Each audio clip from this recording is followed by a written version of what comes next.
It's doing what we've been wanting to do with ureteroscopes for 30 years. It's suctioning out through the scope.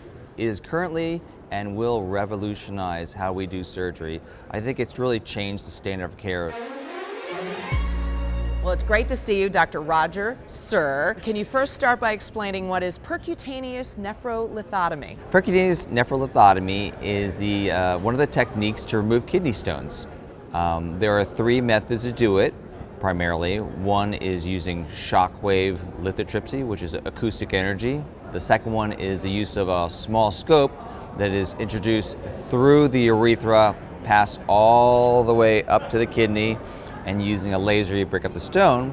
However, for larger stones, we typically reserve that for the percutaneous, so we go through the back and break up the kidney stone. The incision is pretty small. It actually can vary from about 30 French down to 17 French, or even smaller actually, which translates to like a centimeter to even much less than a centimeter. So all being said, that huge stones nowadays can be removed with very small incisions.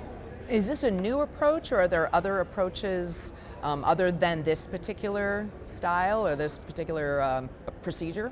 Sure. There are some new alternatives which we discussed here at the AUA, and they involve going from below as well with ureteroscopy, but there's a slight nuance to it.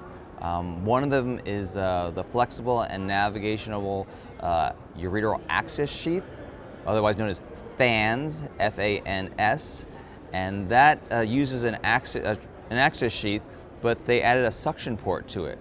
So you pass the scope up through, you introduce the sheath into the ureter, you pass the ureteroscope through the access sheath, which we've been doing for years, but now this access sheath has a side port, so it can evacuate and vacuum out the stones, which really has really helped urologists remove stones, because in the past we would just laser them and hope that they passed over time, or we would painstakingly use a little tiny basket and grab each stone. Can you imagine if there's 100 little stones and each time you're grabbing it takes like 5 to 10 seconds, do the math, it can really add up.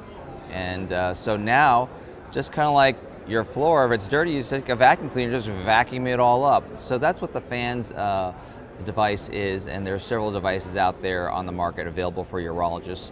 The second one that's available is the CVAC device. What makes it different is it's doing what we've been wanting to do with ureteroscopes for 30 years.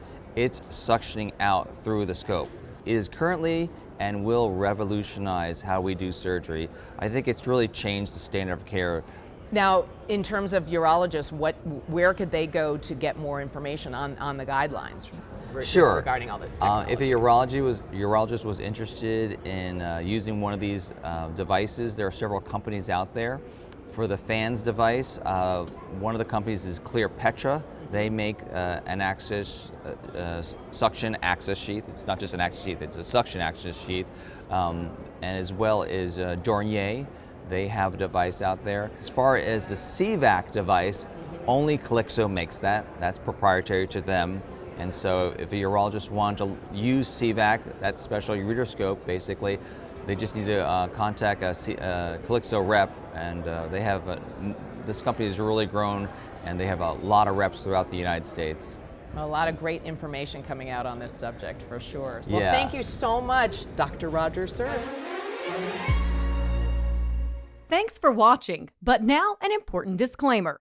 The content of this video is not intended to be a substitute for professional medical advice, diagnosis, or treatment. Viewers should not disregard or delay in obtaining medical advice for any medical condition they may have, and should seek the assistance of their healthcare professionals for any such conditions.